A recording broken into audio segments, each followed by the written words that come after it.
ইন্নাল্লাযীনা আমানু ওয়া আমিলুস সালিহাতি কানাত লাহুম জান্নাতুল ফিরদাউসি নুজুলা। আল্লাহু আকবার। আল্লাহ রাব্বুল আলামিন বলেন, বান্দা বান্দি যখন নেকের কাজ করবে, আমলে সালেহ করবে, ঈমানের উপরে পড়ে এই নেক কাজ যখন করবে, আমি আল্লাহ তাদেরকে জান্নাতের সর্বোচ্চ জান্নাত জান্নাতুল ফিরদাউসে মেহমান বানায়া দিল। সুবহানাল্লাহ। জান্নাতুল ফিরদাউসের মেহমান সবচেয়ে দামি জান্নাত, যেই জান্নাতের ব্যাপারে আল্লাহর নবী বিশ্বনবী রাহমাতুল লিল আলামিন বলেন, ও আমার উম্মতেরা শোনো, তোমরা যখন জান্নাত চাইবা আল্লাহ পাকের কাছে, যখন জান্নাতুল ফিরদাউস চাইবা, কেন জানোনি আল্লাহ পাক জান্নাতুল ফিরদাউসের এরকম বৈশিষ্ট্য দিয়েছে, সমস্ত জান্নাতে আল্লাহ পাক সপ্তাহে একদিন জান্নাতীদের সাথে সাক্ষাৎ করবেন। আর এই জান্নাতুল ফিরদাউস এমন কোয়ালিটি সম্পন্ন, যেখানে আল্লাহ পাক দৈনিক বান্দা বান্দির সাথে 2 বার সাক্ষাৎ করবে। কে কে সাক্ষাৎ করবে? আল্লাহ দেখার মন চায় না, না মনটা দেখতে হাতে গেল। হ্যাঁ দেখবেন ওখান বানাইব 10 বছর খায় এখন হারাম রাস্তাতে আইরা, কথা ঠিক না? আমার এই ঘুরে ঘুরে ফাড়াফাড়িতে আছে, এ ফাড়াফাড়ি যাই না বলে মূর্খ মানুষ যদি, অযোগ্য মানুষ যদি যোগ্যতার চেয়ারে বসে, তাহলে যারা বসাইবে ওরাও ক্ষতিগ্রস্ত, যে বসবে সেও ক্ষতিগ্রস্ত। কেমনে দেখুন, এক লোক একটা বানর পালে, বানর। এখন ওই লোক বানরকে দায়িত্ব দিছে যে আমি একটু ঘুমাইবো, আমার কেউ যদি ডিস্টার্ব করে তুই ফিরাইস। কারা দায়িত্ব দিছে? বানর। এখন ওই আল্লাহর বান্দা ঘুমাইছে, ঘুমানোর পরে বানরে হঠাৎ করে ছায়া দেখে খান মালিকের নাকের মধ্যে একটা মাছি আইছে। এটা দৌড় দিয়ে গিয়া তার হাত দিয়ে যখন হারাম দিছে চলে গেছে। দেখেন মাছি তাৎক্ষণিক একটু হাত দিয়া হারাম দিলে ওটা যায়, কিছুক্ষণ পরে ঘুরান যায় আবার। এটা তো তার অভ্যাস, স্বভাব। বানর আবার খেলা লাগছে, একটু পরে ছাড়ে আবারও তার মালিকের নাকের মধ্যে গেছে। আবার এসে ওই মাছিরে হারাম দিয়ে মাছি চলে আসছে। বানর আবারও খেলা লাগছে, হঠাৎ করে ছায়া দেখে আবারও ওই মাছিটা আইসা তার মালিকের নাকের মধ্যে গেছে। বানরে কয় বেশি সুবিধাজনক না রে, তোর একটা সাহেস্তা করা দরকার। ওর মাথার মধ্যে বুদ্ধি আছে, যার যোগ্যতা যেমন বুদ্ধিও তো যেমন, যার যোগ্যতা যেমন বুদ্ধিও যেমন। আইসে গাছের গোড়ায় মোড়া একটা ডাল, এখন যাইবে কই দেখি আর কেমনে ডিস্টার্ব করো। আল্লাহর হস্তে গিয়া দিছে মাসিরে বাড়ি, এটা তো একটা ব্যাখ্যা হয়ে গেছে। আমাদের সংসদের অবস্থাটা যখন ব্যাখ্যা হয়ে গেছিল, উল্টা পাল্টা কথা কইতো, আর যেটি উল্টা পাল্টা করছে আল্লাহ ব্যাগ ছিঁড়ে দিলে। কথা ঠিক না? ব্যাগ ছিঁড়ে বাড়ি দিলে। এমন অযোগ্য সম্পন্ন লোককে যদি যোগ্যতার চেয়ারে বসানো হয়, তাহলে যারা বসাইবে তারও ক্ষতি, যে বসবে তারও ক্ষতি। এখন বলেন তো, মালিক বানরে বসাইছিল যোগ্যতার চেয়ারে, আসলে কি সে এইটার যোগ্য? এখন বসানোর কারণে হয়েছে কি, মালিকের প্রাণ গেছে, আর বানরের বানরও মালিক হারাইছে, আর মালিকও দুনিয়া থেকে এই হলো অবস্থা। তোমার যে হাজির এই জান্নাত আল্লাহ পাক এত নাজ নিয়ামত রাখছেন, এই জান্নাতে আল্লাহ তাআলা, আল্লাহ রাসূল বলেন, তোমরা যখন জান্নাত আল্লাহর কাছে কামনা করবা, তখন তোমরা কোন জান্নাত চাইবা? জান্নাতুল ফিরদাউস। কারণ আল্লাহ তাআলাকে কার না দেখার মন চায়? হ্যাঁ, যে যিনি এত সুন্দর করে এই পৃথিবীকে বানাইছেন সেই বানানোওয়ালা না জানি কত দেখার মন চায় না? দেখতে চায় আল্লাহরে? দেখতে চাইলে মসজিদে যাওয়ার লাগবে।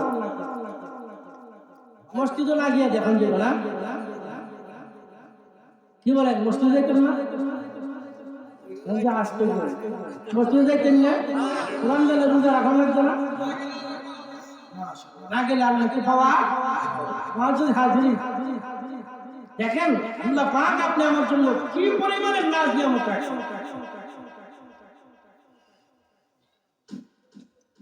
আল্লাহ রাব্বুল আলামিন বান্দারে এত মহব্বত করে এই জন্য আল্লাহ পাক দুনিয়াতে আদম নবী থেকে নিয়ে কিয়ামতের আগ পর্যন্ত যে শিশুটা জন্ম নেবে, হিন্দু হোক, মুসলমান হোক, ইহুদি হোক, খ্রিস্টান হোক, বৌদ্ধ হোক, নাসারা হোক, প্রত্যেকের নামে আল্লাহ পাক একটা করে জান্নাত তৈরি করেছেন।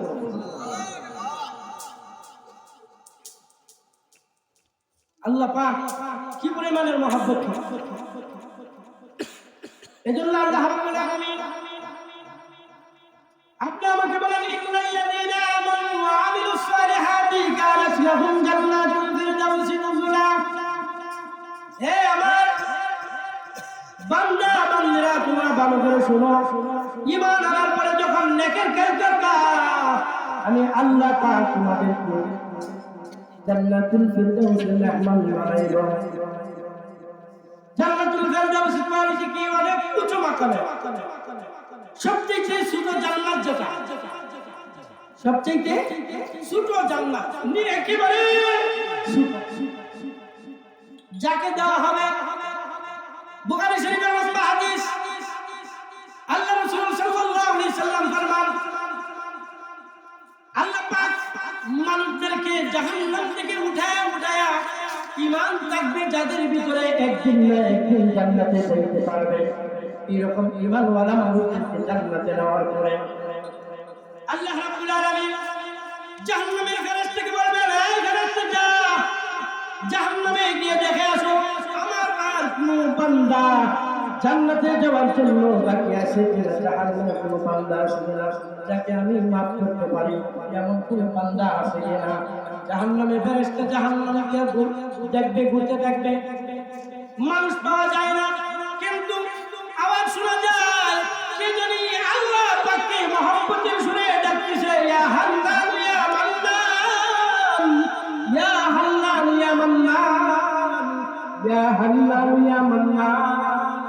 ফেরেশতা জাহান্নাম ঘুরে আবার চলে আসবে, বলে মালিক জাহান্নামে গিয়েছিলাম, কোনো মানুষ দেখা যায় না, কিন্তু আওয়াজ শুনে মনে হয় জাহান্নামে আপনার কোনো না কোনো বান্দা বান্দি আছে।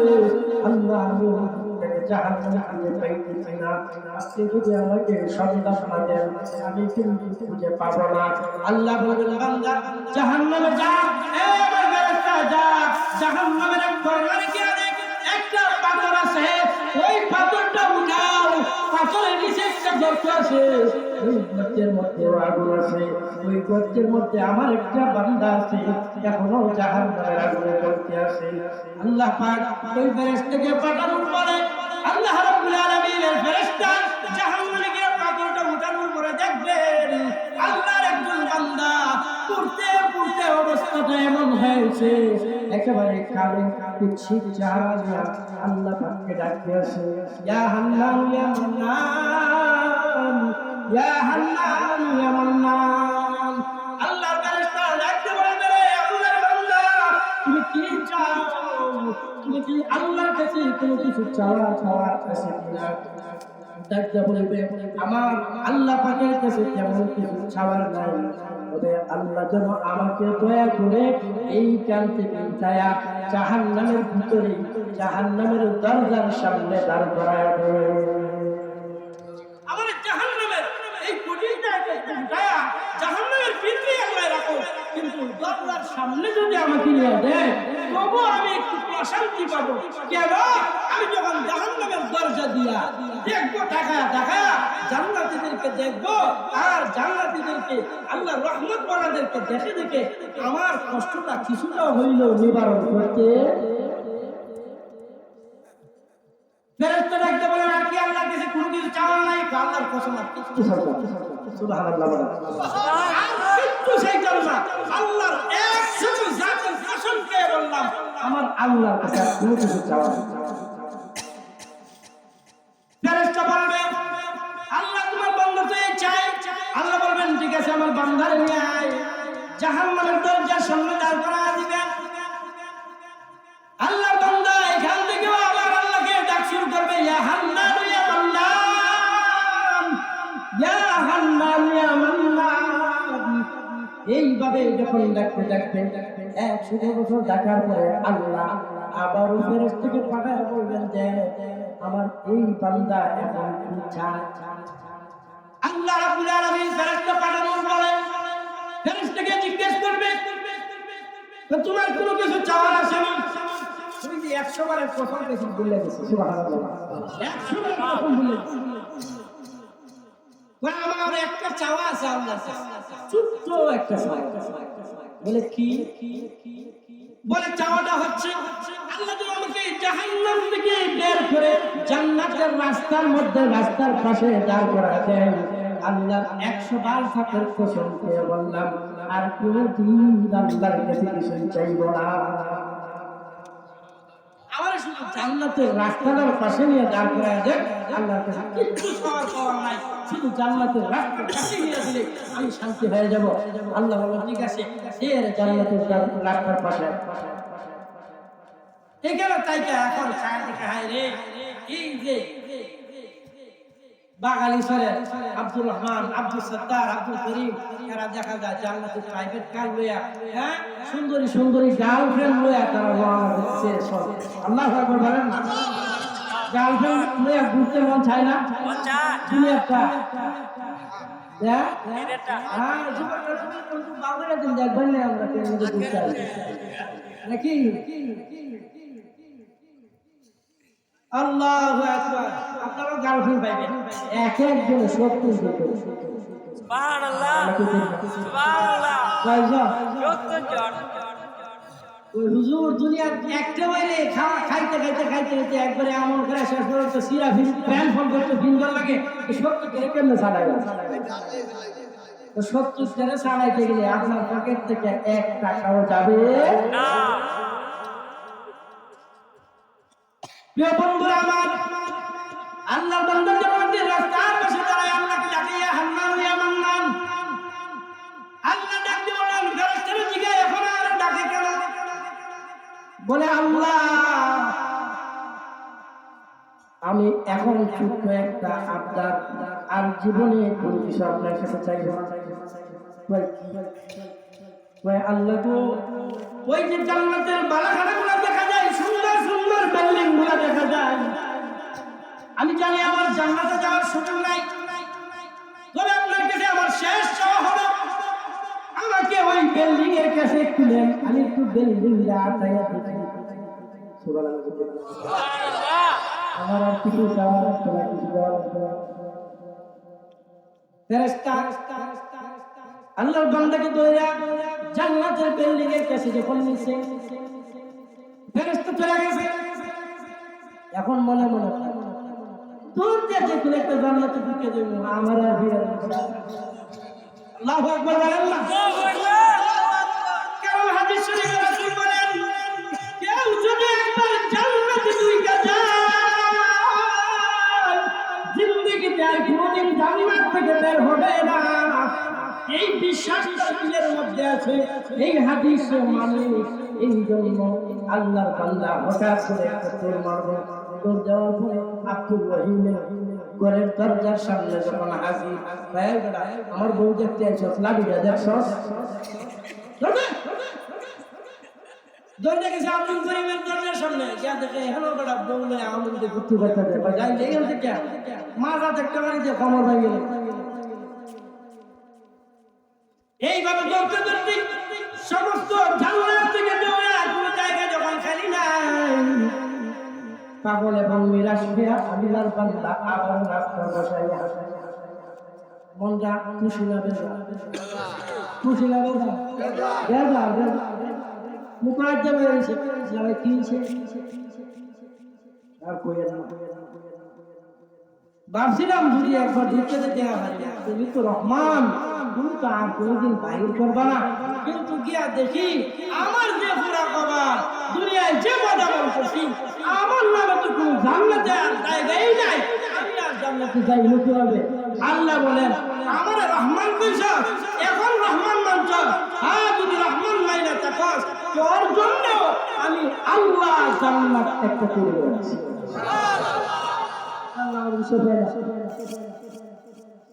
কেন পুরা জান্নাতটা ঘুরে দিচ্ছি, একটা রুমও খালি নাই, একটা রুমও তো খালি নাই, তাহলে আপনি আমার দিবেন করতে কে আছে? আল্লাহ দেওয়ার ক্ষমতা আছে না? আল্লাহ রাব্বুল আলামিন বলেন ইদা আরাদা শাইআন আইয়াকুন লাহু ফায়াকুন। আল্লাহ যদি কোনো কিছু দেওয়ার ইচ্ছা করে, কোনো কিছু যদি আল্লাহ বানানোর ইচ্ছা করে, আল্লাহ যদি বলেন তুমি হয়ে যাও, সাথে সাথে হয়ে যাও, এক সেকেন্ড তো দেরি হয় না। আল্লাহ বলেন বান্দা আমি দেবওয়ালা, আমি একমাত্র দিতে পারি, আর কেউ দিতে পারে না। বান্দারে আমি আল্লাহ চাইলে তোকে জান্নাত দিতে পারি, যা আমি আল্লাহ তোকে একটা জান্নাতের মালিক বানায় দিলাম। ওই যে পর্যায়ে বিস্তৃত দেখা আছে, ওই জায়গায় যাওয়ার সঙ্গে সঙ্গে ফেরেশতারা পর্দাটা উঠায় দিবে, জান্নাতের 70টা হুর মুড়ি ও মুড়িরা তার জন্য জান্নাতের ফুলের মালা হইয়া গির্জার মধ্যে সংবর্ধনা দেওয়ার জন্য লাইন কইরা দাঁড়ায় আছে, আর সুন্দর সুন্দর করে তাকে স্বাগত জানানোর জন্য গান গাইতে আছে। কি গান? আল্লাহ পাক জান্নাতে যাওয়ার পরে জান্নাতীদেরকেও গান শোনাইবেন। জান্নাতীদেরকে কি শোনাইবেন? গান শোনাইবেন। কারা শুনতে পারবে? যারা দুনিয়ার গান শোনা বাদ দিয়া দিবে। এদিকে মনোযোগ দেন। যারা জান্নাতের গান শুনতে চায় তারা দুনিয়ার গান শোনা বাদ দিয়া দিতে হবে, কারণ দুনিয়ার গান শোনা হারাম। দুনিয়ার গান শোনা কি হারাম? জান্নাতের গান শোনা হলো হারাম। দুনিয়ায় মদ খাওয়া হারাম, জান্নাতে মদ খাওয়া হালাল। দুনিয়ায় ছাইরে দৃষ্টি রাখা হারাম, কিন্তু জান্নাতে আল্লাহ পাক নিজেই সত্য দিবে। সুবহানাল্লাহ, সুবহানাল্লাহ। কেমন ভারতের নর্তকীরার মতো নাকি আমেরিকার নর্তকীরার মতো? না না না, আল্লাহ বলেন হুরুল আইন, এমন সুন্দর চক্ষুওয়ালা হুর আমি আল্লাহ তোমাদের জন্য বানাইছি। এই দুনিয়ার মানুষরা, ও বুড়া বাবারা, যুবক ভাইয়েরা, এই মুরব্বী যারা আছেন, আজকে যদি করেন শাসি হয় সুন্দরী মেয়ে দেখতে আসলে বহুদিন ধরে মনের মতো একটা কথা আমার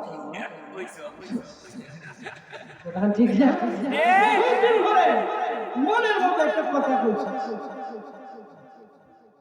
কেন? কারণ জিনিস যখন ক্লান্ত হয়ে যায় তখন এটার প্রতি মহব্বত আস্তে আস্তে কমে যায়। ঠিক না? এখন আর দুইটা বউ আছে,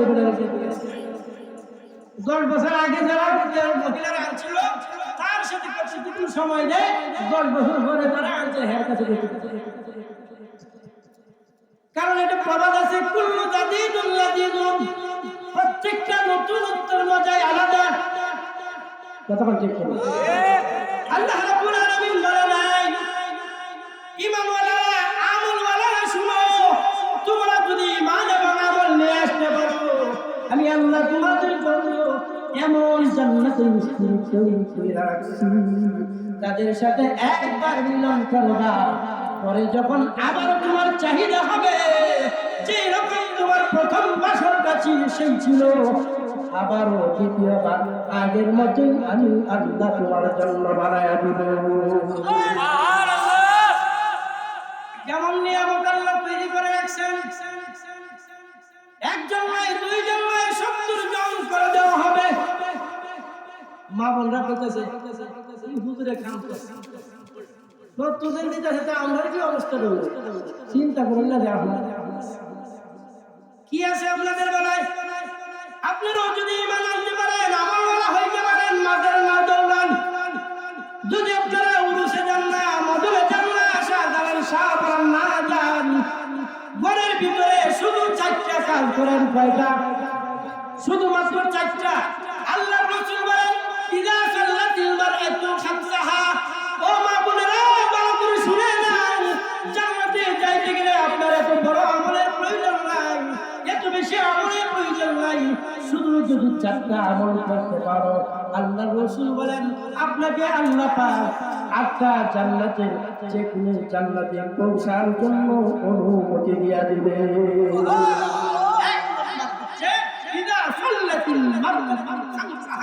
নামাজের সময় সাথে সাথে 5 ওয়াক্ত নামাজ যত্নশীল হইয়া গুরুত্ব সহকারে সুন্দর উজু কইরা আদায় করিয়া নেয়।